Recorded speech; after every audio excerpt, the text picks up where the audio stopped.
ฮือหัวข้อเรื่องที่ว่าการได้คุ้มครองอินทรีย์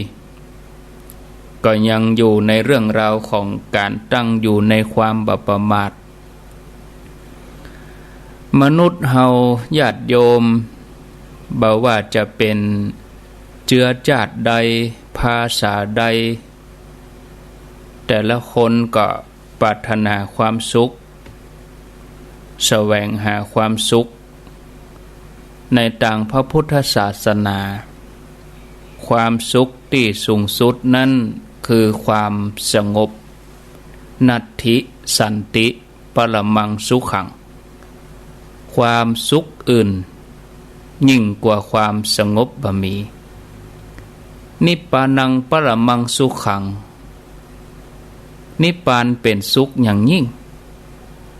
เป็นสิ่งที่เฮาเสาะแสวงหา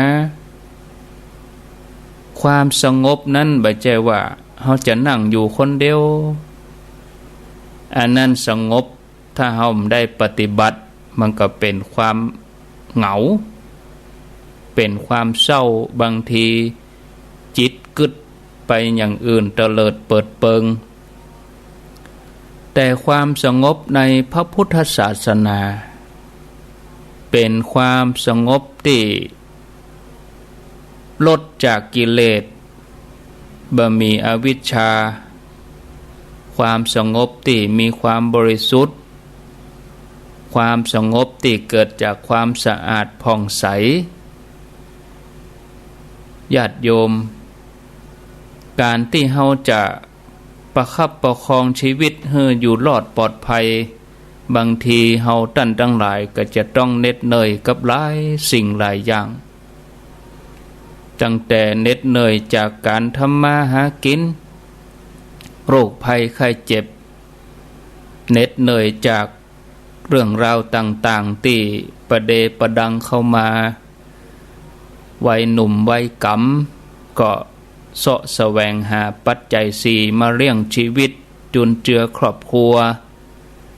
ความลำบากนี่บางทีก็มีประโยชน์ช่วยสร้างคนให้มีความเข้มแข็งความทุกข์ยากก็ช่วยให้เฮาได้หันน้ำใจกันบางทีความยากลำบาก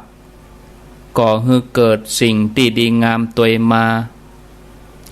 ในประวัติศาสตร์เรื่องราวต่างๆบ่มีเรื่องราวที่ยิ่งใหญ่ตอนไหนที่เกิดขึ้นมาง่ายได้โดยที่บ่มีอุปสรรคมาขัดขวางบางทีก็ต้องผจญกับอุปสรรคปัญหาแสนยากลำบากในการที่จะใช้ชีวิตถ้าเฮามีความอดทนคนใดที่มีความอดทนมีความเปลี่ยนต่อความยากลำบากคนนั้นก็จะเป็นคนที่ประสบความสำเร็จมีความสุขท่านผู้ฟังญาติโยมท่านสาธุชนทั้งหลายทุกชีวิตบ่ว่าจะเป็นพระเป็นโยมเป็นสมณะจีพราหมณ์อุบาสกอุบาสิกาที่เปิ้นฮ้องว่าบรรพชิตอันนี้คือพระคฤหัสถ์หรือว่าคฤหัสถ์ก็คือโยมบ่ว่าคนวัดบ่ว่าคนบ้านก็จะต้องมีสิ่งที่จะต้องระมัดระวังเหมือนกันเพราะว่าเฮามีชีวิตเหมือนกันเมื่อเฮามีชีวิตเหมือนกันเฮาก็จะต้องระมัดระวังสิ่งนั้นคือการคุ้มครองอินทรีย์อินทรีย์ในที่นี้ในทางพระพุทธศาสนาก็ได้แก่ตาหูจมูกลิ้นกายใจถ้าเฮารู้จักคุ้มครองก็ดีถ้าเฮาบ่รู้จักคุ้มครองให้ดีก็เป็นช่องทางของกิเลสที่จะเข้ามาเป็นช่องทางของอาสวะกิเลสทั้งหลายตัวกิเลสนี่เป็นเหตุให้เฮาเกิดความทะเยอทะยานอยากเกิดตัณหาเกิดความอยากได้อยากมีอยากเป็นเพราะตัวกิเลสนี่ มันจะเข้ามาตังอินทรีย์เข้ามาตังตาเข้ามาตังหูจมูกลิ้นกายใจถ้าเฮาคุ้มครองให้ดีสำรวมอินทรีย์ระวังเนี่ยมันก็จะดีญาติโยมไผติระวังอย่างดีก็จะมีสติควบคุมแล้วก็สามารถที่จะปลอดโปร่งโล่งปลอดภัยเหมือนเต่าที่ระวังภัยเวลาเต่าที่ระวังภัยนี่เต่าเปิ้นก็จะหดเอาหางเอาตีนถึงสี่เอาหัวเอาหางหดเข้าไปเคยหันในวิดีโอคลิปที่โยมเปิ้นเอามาให้ดูป่าตัวหลวงแล้วก็กลืนให้ลืนกินเต่าแล้วก็ป่านั่นก็ตายเปิ้นก็เอามาผ่าท้องพอเต่ามีในท้องป่าตัวหลวงพาไปพามาได้สักบึดก็เต่ามันบ่ตายบอกกองเอาออกมาวางสักกำเต่ามันก็เอาแข่งแมนออกมาเอาหัวแมนออกมาเตียวไปได้สบายโอ้คนเฮาบัดถึงคราวนี่มันตึมแบบเป็นอย่างคือสำรวมอินทรีย์ในสมัยพุทธกาลครั้งที่พระพุทธเจ้าประทับอยู่ที่วัดพระเจตวันได้มีกุลบุตรท่านหนึ่งมาฟังธรรมจากพระพุทธเจ้าที่วัดพระเจตวันกุลบุตรผู้นี้ก็เกิดความสับซึ้งในรสพระธรรมก็เลยสละความสะดวกสบายทั้งโลกแสวงหาโมกขธรรมออกบวชในสำนักของพุทธเจ้าเมื่อบวชแล้วก็ได้ประพฤติปฏิบัติศาสนกิจอันเป็นสมณวิสัยด้วยดีมาตลอดเนื่องจากท่านเป็นพระนวกะก็คือพระบวชใหม่กำลังบวชบำเพ็ญจะต้องไปนั่งตั้งใต้เพราะเปิ้นไล่ไปตามภาษาไผบวชก่อนก็มาอยู่ตั้งหน้าไผบวชเมื่อลุนก็ไปอยู่ตั้งใต้ในสมัยนั้นก็มีภิกษุเข้ามาบวชนักญาติโยมทำให้อาหารการกินก็บ่พอฉันอดพ่องอิ่มพ่องส่วนใหญ่นี่ก็จะอดบ่ลำได้ฉันอิ่มบ่ได้กินอิ่มกินเต็มในแต่ละวันก็บ่พออาหารที่โยมเอามาก็ตามอัตภาพบางวันก็มีน้ำผักดองเหียข้าวต้มเหียปราณีตพ่องบะปราณีตพ่องแต่ก็ฉันไปบางวันก็มีเพียงแค่น้ำข้าวต้มแง่มันมีละแง่มันเชียงมดเหลือกับน้ำหล่องแหล่งบางวันก็มีแต่อาหารบุตรบางวันก็บ่ได้ฉันเป็นอย่างอี้สลับสับเปลี่ยนกันไปอย่างนี้ภิกษุนั้นก็ถืออาหารของตัวเองกลับไปที่บ้านทีนี้เปิ้นเคยมีครอบครัวเคยเป็นโยมเคยเป็นคฤหัสถ์มาก่อนภรรยาเก่าของท่านหั่นใส่อาหารบูดอาหารบางอย่างน่ากินบ่น่ากินก็เอามาดมมาหยังพอสำรวจตรวจตาอาหารบางอย่างนี่พอจะกินบ่ได้สมควรที่จะเททิ้งคนในครอบครัวของท่านก็เลยจัดอาหารอย่างดีเอามาถวายเป็นประจำส่งปิ่นโตพ่องไงกันอย่างบ้านเฮานี่นะก็ทำให้พระรูปนี้ติดในรสอาหารวันหนึ่งภรรยาเก่าเกิดว่าเฮาจะทดลองใจภิกษุพอว่าติดในรสอาหารก็เธอก็เลยเชิญแขกให้มานั่งในบ้านแล้วก็ให้คนรับใจ ประกอบอาหารทำอาหารอย่างดีมาเลี้ยงแขกหมู่นั่นเฮือได้เกี้ยวได้กินจากนั้นเธอก็เฮือคนหับใจเอางัวไปใส่ล้อเทียมเกวียนคำว่าเทียมเกวียนก็คือเอางัวไปใส่ล้อทำทีทำท่าจะออกเดินทางส่วนตัวเก่าก็ลักมอบไปทอดขนมอยู่หลังบ้านเมื่อถึงเวลาภิกษุนั้นก็มายืนหน้าบ้านหน้าประตูคนหับใจก็ส่งเสียงห้องบอกว่าแม่นายแม่นายมีพระมาบิณฑบาตแล้วเนอะเธอก็ตอบว่าก็อันนิมนต์ท่านไปตั้งอื่นก่อนไปบ้านแหมหลังก่อนปะฉันยังบ่ว่างเตื้อแม้คนหับใจจะนิมนต์ท่านอย่างใดท่านก็บ่ไป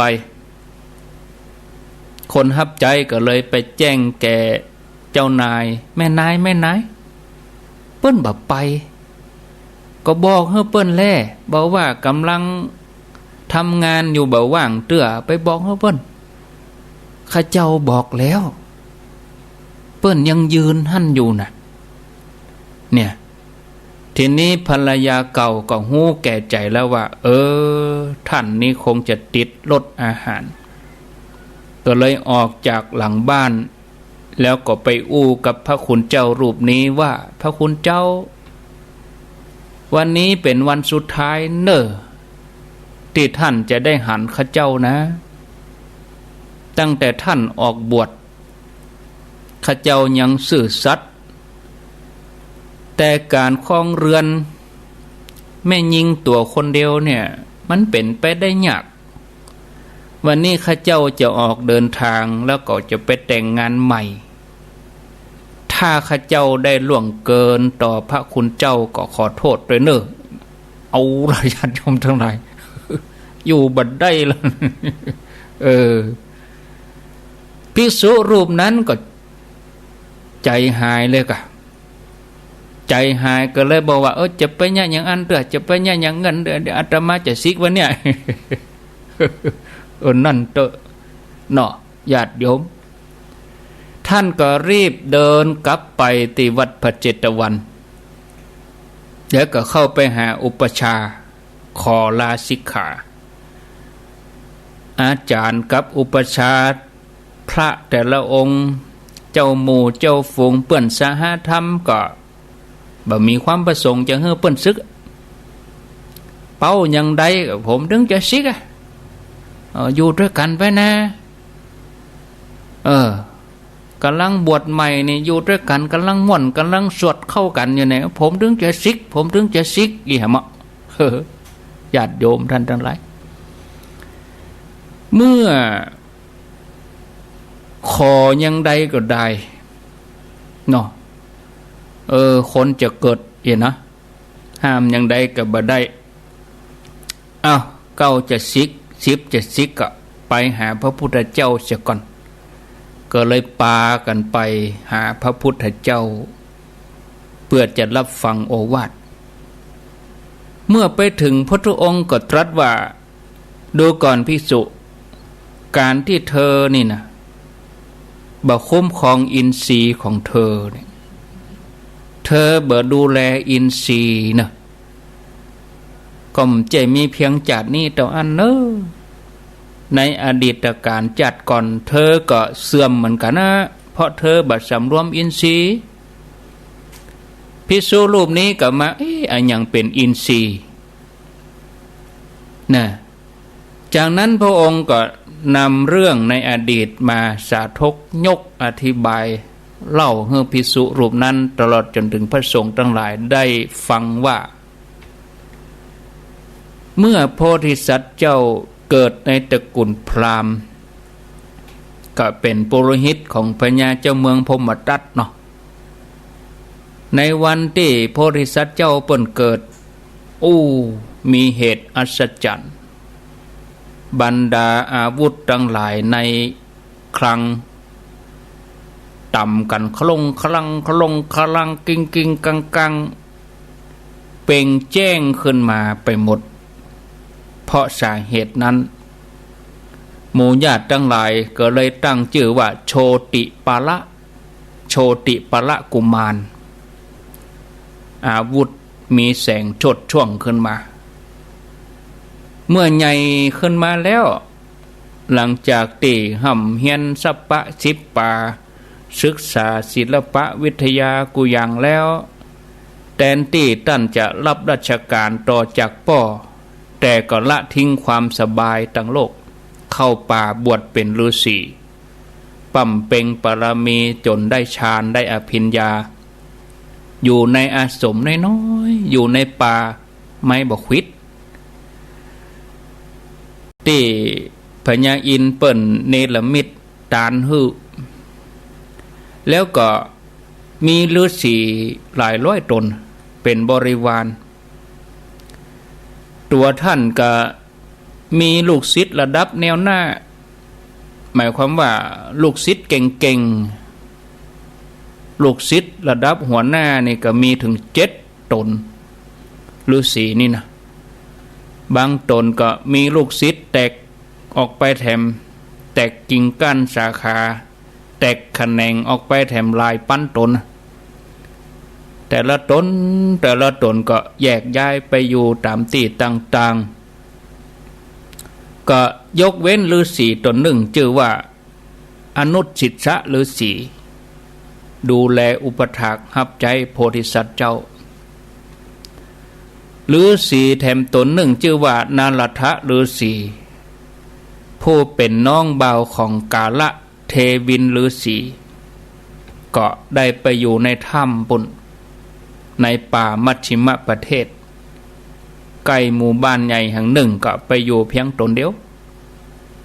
มีแม่น้ำใหญ่ขั้นกลางไว้ที่แม่น้ำใหญ่นั่นก็เป็นที่ประชุมคนทั้งหลายก็จะมาที่หั่นตาน้ำหั่นนะมาซักผ้าผ่องตักน้ำผ่องเอาสัตว์เลี้ยงมากินผ่องนะ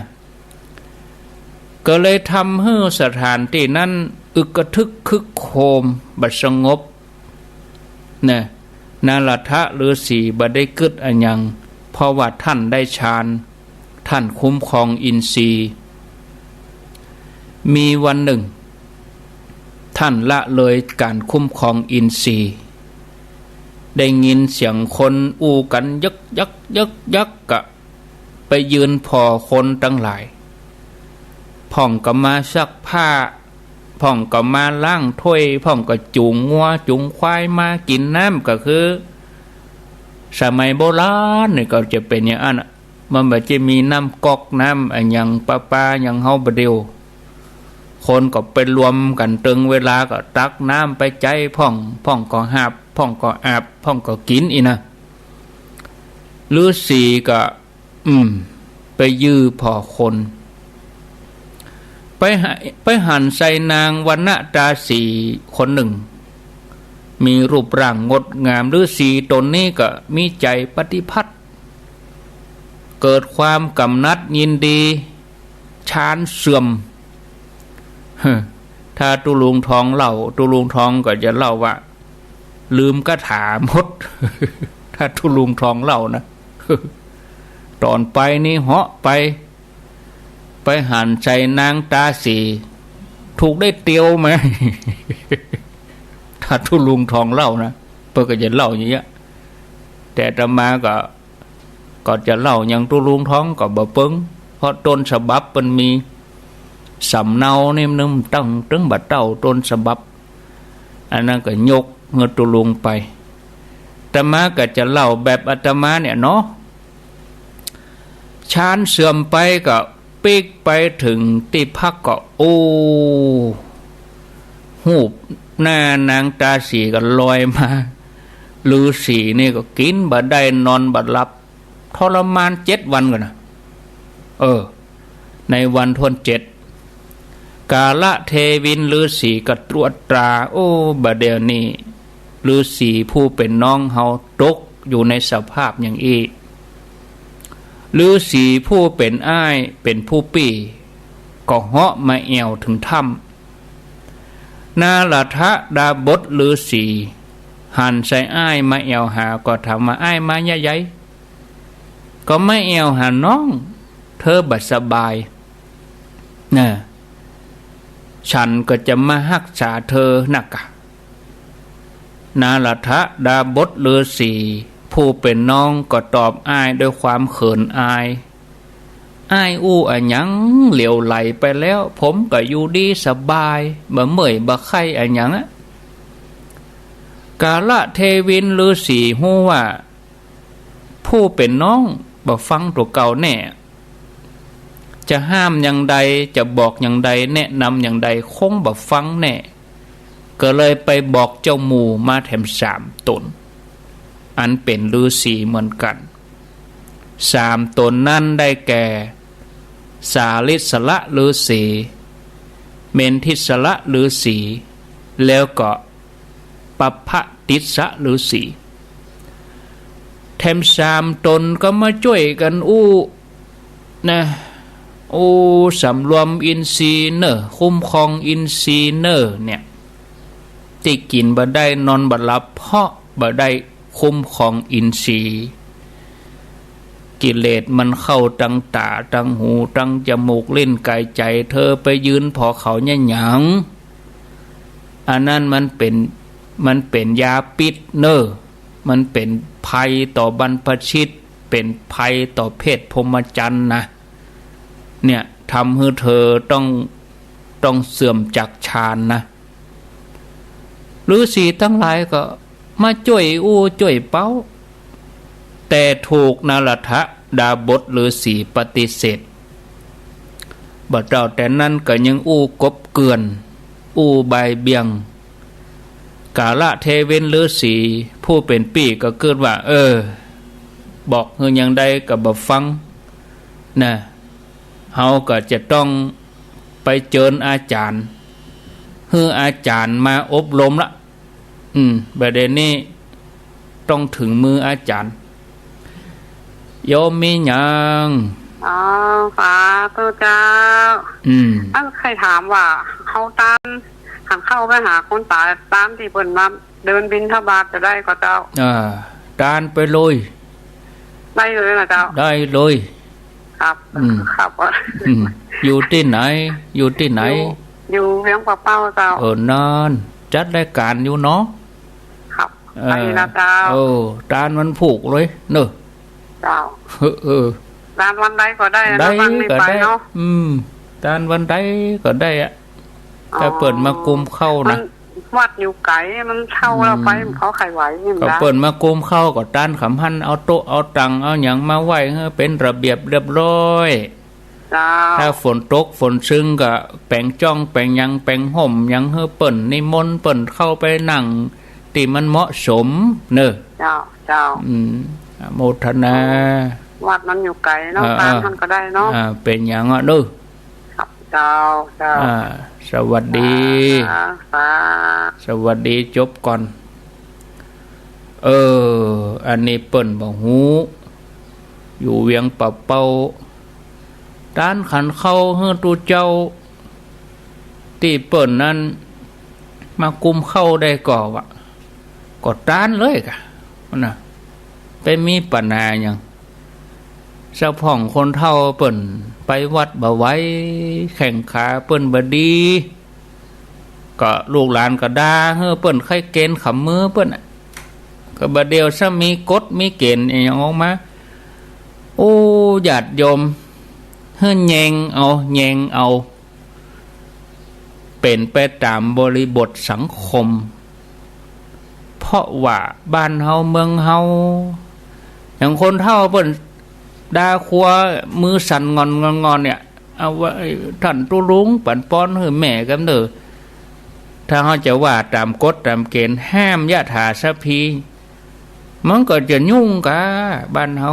สงเคราะห์อีหยังสังฆโหญาติกาสังฆโหสงเคราะห์ญาติในที่นี้ก็คือญาติโยมวิสาสาปรมายติพระสงฆ์เฮาบ้านนอกบ้านนานี่อยู่ได้ศรัทธาหรอ อยู่ได้ด้วยศรัทธาแต่บ่ฮู้เปิ้นออกกฎออกเกณฑ์มาก็แล้วแต่เปิ้นเฮาก็ญาติโยมทั้งหลายมันเสื้อผืนเดียวนี่จะฮื้อใส่ขนาดเดียวกันหมดมันจะไปได้จังได๋ก็โยมเขาใส่เสื้อก็พ่องก็เบอร์ S เบอร์ L พ่องก็เบอร์ XL เนาะเดี๋ยวอูไปนักเดี๋ยวก็จะล้ำไปธรรมะอาตอีก็เข้าใจแล้วบ่ สงเคราะห์ญาติพระอยู่กับญาติโยมก็ตานไปเตอะญาติโยมมันแบบผิดอย่างอะนะเช็คเช่นเดียวกันเกิดเหมือนโยมมาวัดนั่นแหละโยมมาวัดพระก็ปันป้อนเพียงแต่เปลี่ยนสถานที่บ่ได้นะเขาจะเข้าถึงธรรมะเขาจะไปติดกับตัวเองยังจุดประสงค์ตานก็คือขจัดความตรณีที่เหนียวแล้วเขาจะตานคือพ่อคือแม่ของเขาลูกเขาจะไปเอาเหตุผลอันใดถ้าเขาบ่ตานแล้วเขาไปฮื้อไผตานกับคนอื่นก็บ่ใจตานเขาก็บ่ใจนึกถึงพ่อแม่เขาดูก็จะมีกระลูกกับหลานตัวอันนะที่นึกถึงพ่อแม่คนอื่นนี่มันจะนึกถึงว่าเอาง่ายๆอย่างญาติโยมไปศพแต่ละศพเนี่ยเดือนแล้วไปศพไหนพ่องก็พอจะนึกได้แต่ถามว่าลึกซึ้งก็บ่ลึกซึ้งเพราะว่าก็บ่จะญาติเฮาก็ไปผ่านๆแต่ถ้าคนที่เป็นญาติใกล้ชิดนี่ก็นึกถึงกันได้อันนี้โดยเหตุผลง่ายๆเนาะเมื่อช่วงระยะเดือน12ออกมาพ่องก็ไปวัดบ่สะดวกเฮาก็ต้องเอื้ออำนวยอำนวยบางทีกับปั่นป้อนในรถก็มีอย่างโยมบางคนเบิ่นไปหันพระเน้นนั่งรถโดยสารเพื่อก็ไอ้แม่ถวายก็รถเนอท่านก็ปั่นป้อนคำหันน่ะเฮาจะไปอย่างมันเข่งล้ำมันก็จะปุ๊ดนะเนาะญาติโยมญาณล้ำไปกับบดีบางทีแต่ละกรณีไปมันก็แยกแยะกันเป็นยังไปรู้เปิ้นก็ถึงว่าเป็นส่วนไปพอดีเหมารวมอย่างนี้เป็นต้นเนาะโอ้ไปตึกไหนแล้วนี่ถามมาก็ตอบไปทีนี้ก็เป้าอย่างใดก็บ่ไหวแล้วลุนนี่หรือสีน้องเราก็จะต้องไปหาอาจารย์ปุละทีนี้ก็เหาะไปคือโพธิสัตว์เจ้าซึ่งเป็นอาจารย์เมื่อโพธิสัตว์เจ้าผู้เป็นอาจารย์มาถึงสถานที่หันสภาพลูกศิษย์อันเป็นที่รักเป็นอย่างนั้นก็บอกว่าดูก่อนนะละทะเป็นอย่างอี้ไปเสียแล้วเธอบ่คุ้มครองอินทรีย์เนอะนะละทะเธอถึงตกอยู่ในสภาพอย่างนี้นะละทะดาบทหันอาจารย์โดยจิตวิญญาณลูกศิษย์ก็ลุกขึ้นไหวครับผมยอมรับผิดโพธิสัตว์เจ้าผู้เป็นอาจารย์ก็ให้โอวาทต่อไปแถมว่านั่นล่ะทะคนที่ตกอยู่ภายใต้อำนาจกิเลสพ่อบ่ได้สำรวมอินทรีย์ในจัดนี้ก็จะมีอัตภาพที่สูบสิทธิ์คือคนที่บัดสำรวมอินทรีย์นี่ก็คำว่าอัตภาพก็คือสังขารร่างกายนี่แบบพุทธพองอิตเนาะหน้าตาก็เศร้ามองแบบพุทธพองยองใหญ่จ้าต่อไปมีนรกเป็นที่ไปเนอะวะอันนี้โพธิสัตว์เจ้ากล่าวอย่างนี้บุรุษใดตกอยู่ในอำนาจแห่งสตรีเพราะกามบุรุษนั้นละโลกไปแล้วย่อมเกิดในอบายมีนรกเป็นต้นเธอจงอดทนแล้วก็บ่ควรที่จะเคลื่อนจากธรรมอันประเสริฐเธอเพียรที่จะปฏิบัติตั้งใจบำเพ็ญเพียรด้วยดีชีวิตของเธอจะประสบความสุขในบั้นปลายเมื่อนารถะได้ฟังโอวาทโพธิสัตว์เจ้าผู้เป็นอาจารย์อย่างนั้นก็ได้สติขึ้นมา ดำรงอยู่ในโอวาทโพธิสัตว์เจ้าเริ่มตั้งอกตั้งใจกับอกกับใจมีความเปลี่ยนแล้วก็ได้ฌานอภิญญาปิกมาเหมือนเก่าองค์พระสัมมาสัมพุทธเจ้าพระองค์แสดงธรรมจบแล้วภิกษุที่อยากศึกนั้นก็กลับจิตกลับใจมีดวงตาหันธรรมบรรลุโสดาบันโดยใจอะไรอย่างก็โดยใจอินทรีย์นั่นแหละโดยใจการสำรวมนี่แหละโดยใจตัวกิเลสนั่นแหละก็เหมือนเซรุ่มก็เอาปิดงูนั่นแหละมาเป็นเซรุ่มเชื้อโรคเปิ้นก็เอาตัวเชื้อโรคนั่นน่ะมาทำกระบวนการแล้วก็ทำเป็นวัคซีนขึ้นมากิเลสเกิดขึ้นกับตัวเฮาเองเฮาก็เอาตัวกิเลสนั่นแหละมาเป็นธรรมะเฮาบ่ต้องไปเสาะเอากิเลสจากคนอื่นถามว่ากิเลสที่มันเกิดขึ้นกับตัวเฮาอะหยังมันออกมาตัวกิเลสตัวใดมันชัดก็เอาตัวนั้นมาเป็นครูนะแล้วก็เพียรดูมันเฮาเป็นผู้ดูแต่เฮาบ่ได้ไปแสดงถ้าเฮาไปร่วมแสดงตัวกิเลสมันก็จะรู้ก็เหมือนภิกษุเหมือนฤาษีตัวเนี้ยแต่ถ้าเฮาดูเข้าเฮาดูแล้วเฮาบ่ไปเพิ่มอาหารให้เขาเฮาไปเติมอาหารให้กิเลสมันก็ตัดสายมันบ่ฮื้ออาหารมันก็เหี่ยวเฉาไปเองเนาะสุดท้ายเฮาก็จะเป่งแจ้ง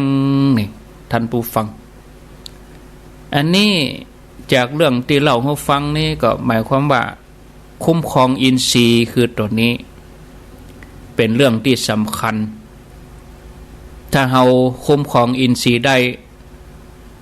ก็เท่ากับว่าเฮาได้ปิดช่องทางของกิเลสบ่ฮื้อเข้ามาถึงใจอย่างบัดเดี๋ยวนี้กิเลสเข้ามากู้ช่องทาง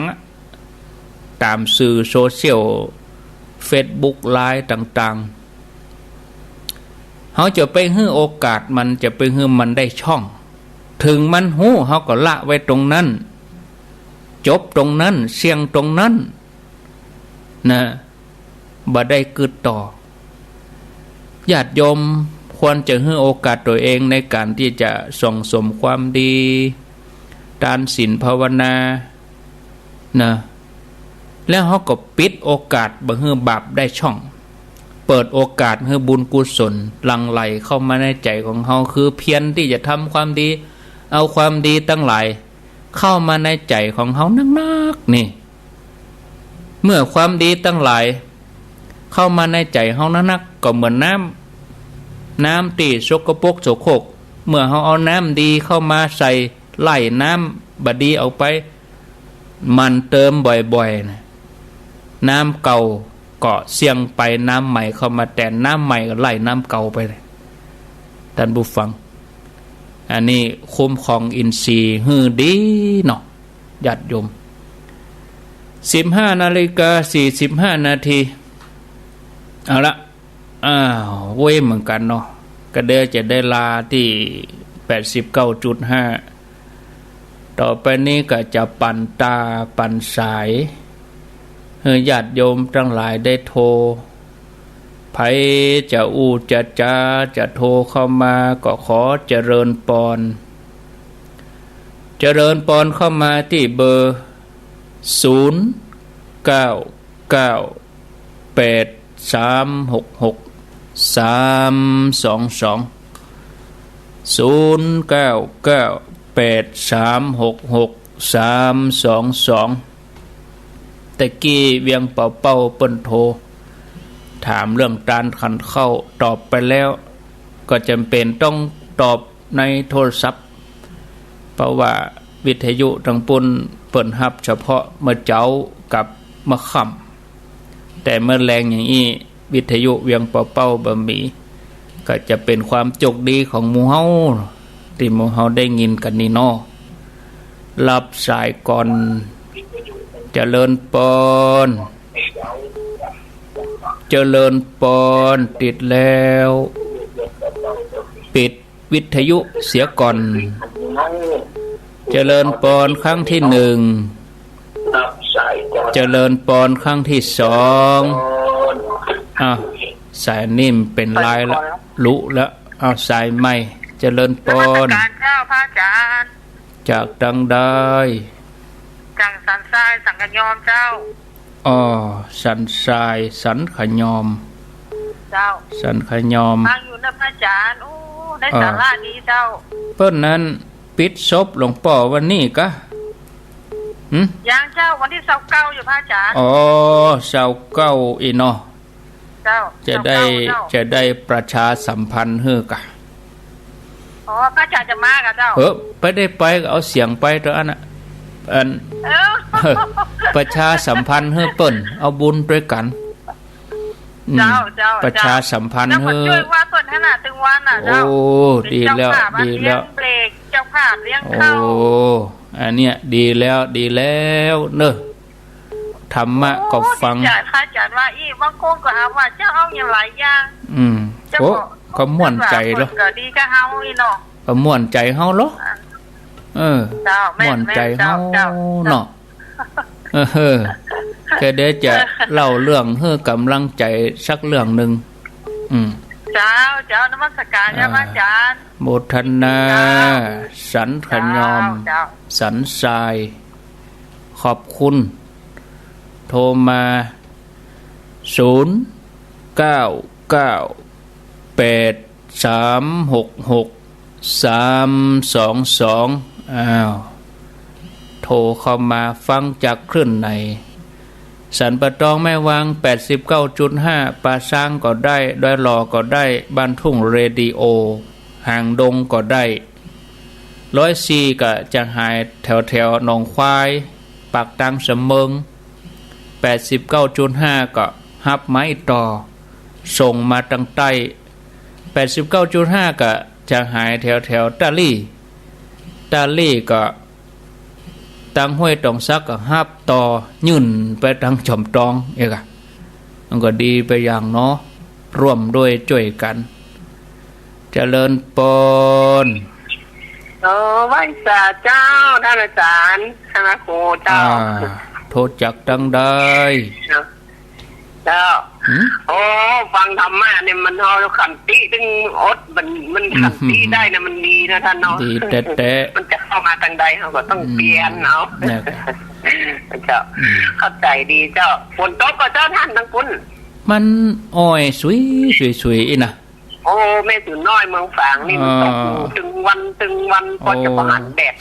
ดีละเป็นเดือนปลายมานี่ละฝนตกก็ละดูเปิ้นเนาะเจ้าหน้าฝนน้อยเมืองฝางแท้เจ้าหน้าฝนก็ต้องมีฝนหน้าฝนจะให้มีฝุ่นนี่มันได้เจ้าโมทนากำลังใจนะเจ้าท่านสาธุไหว้สาเจ้าจากแม่อินทนินนะเจ้าแม่อินทนินแม่ศูนย์วันที่12กันยาปะกันเจริญปนนมัสการท่านพระครูโทษจักดังได้จากเหมือนเช่นหลวงละปงเจ้าอันนี้เจ้าสายบ่ายแรงฟังตลอดฟังวิทยุฟังเฟซบุ๊กด้วยเฟซบุ๊กก็มีวิทยุก็มีแม่ครูกะหารถใดเท่ารถธรรมะนั่นไม่มีนี่แน่นอนเจ้าอย่างท่านพระครูสาธยายธรรมะเนี่ยได้เนื้อหาสาระนำเสนอให้เข้าใจดีเจ้าโยมเขาเข้าใจอาตมาก็ได้บุญเป็นบุญเป็นบุญของคนเป็นบุญของคนฟังฟังจนว่าหายเมื่อยชื่อคุณย่าชีคุณย่าหายไปเลยเจ้าจิตใจเฮามาไว้ที่หันแม่นไว้ที่ธรรมะอันนี้ถูกต้องธรรมะสโลมร่างจิตใจ โมทนา ร่างกายมันก็เป็น เป็นส่วนหนึ่งเหนื่อยนอกกายเป็นเบาเมื่อใจเขาจะทำมาบ่ฟังหามันจะเจ็บมันจะเป็นมันก็หายไปนะท่านมายไปเบาไปเนาะแล้ววันพวกก็จะไปผู้สูงอายุแหมแล้วดีละมันเป็นอย่างเนอะเจ้าเป็นนะโมทนาสาธุอันนี้หลวงจีหลวงก็ขอบคุณวิทยุโดยสถานีโดยถ้าเขามีสถานีเขาก็บ่ได้ยินกันดักปิ้งเงียบเหงาเจริญปนเจ้าไว้สาเจ้าท่านพระครูแม่นวลเจ้าฟังยังไม่เจ้าแม่นวลได้ยินชัดก่อเมื่อตอนนี้แม่นวลชัดเจนดีเจ้าอ๋อในเวียงมีฝนก็แม่นวลมันมองมืดๆนะจ๊ะถ้าจะเหมือนปล่อยๆน้อยๆนะจ๊ะถ้าจะเหมือนกันหมดเหมือนกันหมดอันนี้แต่ว่านี่โตเหมือนกันหมดเลยจ้ะยินดีโมทนาแม่นวลปลาแดดแม่นวลปลาแดดเจริญปนติดแล้วปิดวิทยุเสียก่อนปิดวิทยุเสียก่อนนิ่มฟังกันก็กดวางไปสายไม้มาเต้นเจริญปนเจริญปนติดแล้วไม่จากเจ้าท่านพระครูโทษจากดังใดถ้าเราจะปิงเจ้าเราสันปิงบ้านเรือนฟังบ้านทุ่งเรดิโอเนาะเจ้าดีน่าบุญเนาะได้ฟัง6 ชั่วโมงก็ดีที่สุดแล้วเจ้าถือว่านักนะชั่วโมงนี่ต้องขอบคุณเจ้าได้ฟังก็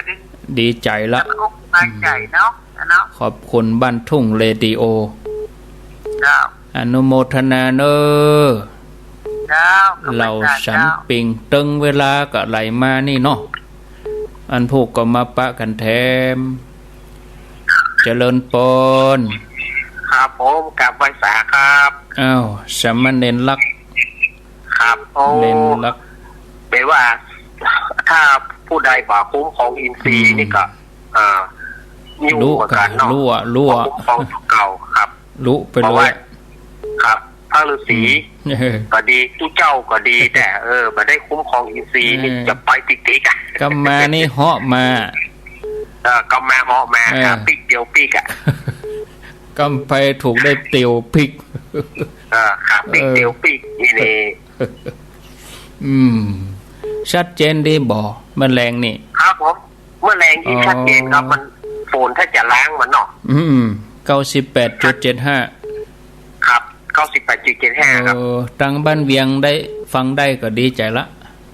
ครับผมก็บางทีก็ว่าตึกตะลี่นะอีนะก็เดี๋ยว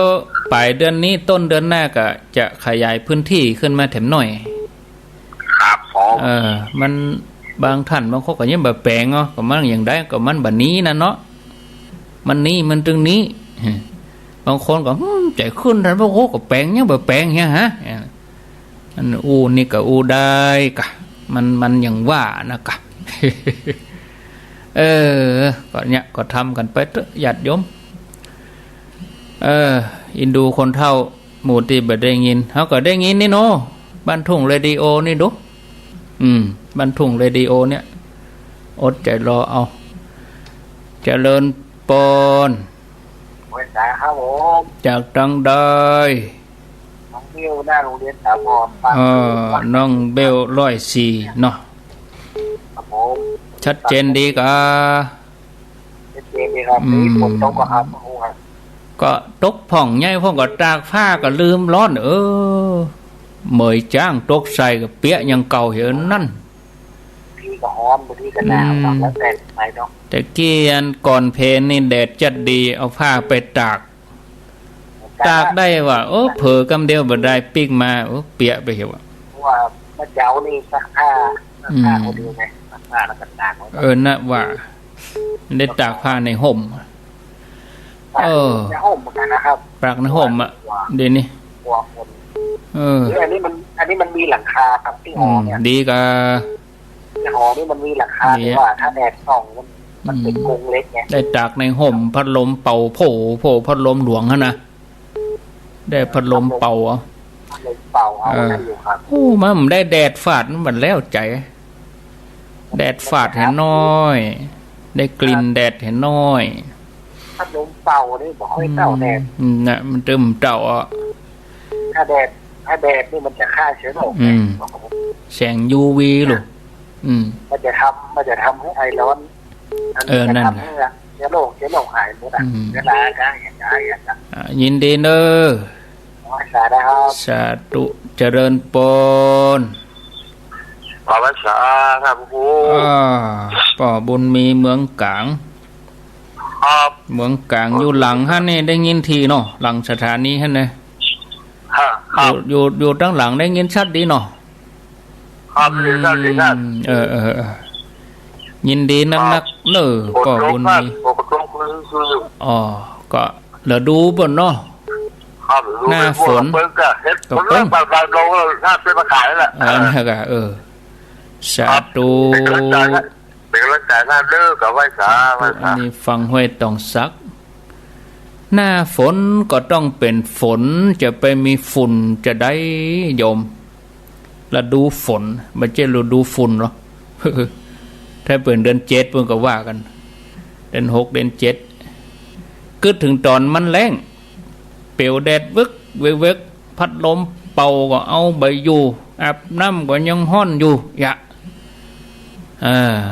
เดี๋ยวก็ลากสายยางมาหดน้ำโยมโทรหาเมื่อหลายเดือนก่อนโอ้ฮ้อนท่านพ่อครูเดี๋ยวนี้เอาสายยางมาหดแต่หมู่หน้าบ้านนี่ต้นไม้ก็ตายเบอะเห็นนี่ท่านพ่อครูก็ได้ติ้วน้ำไปหดอันนี้เทวดาเปิ้นหดหูรู้0998366322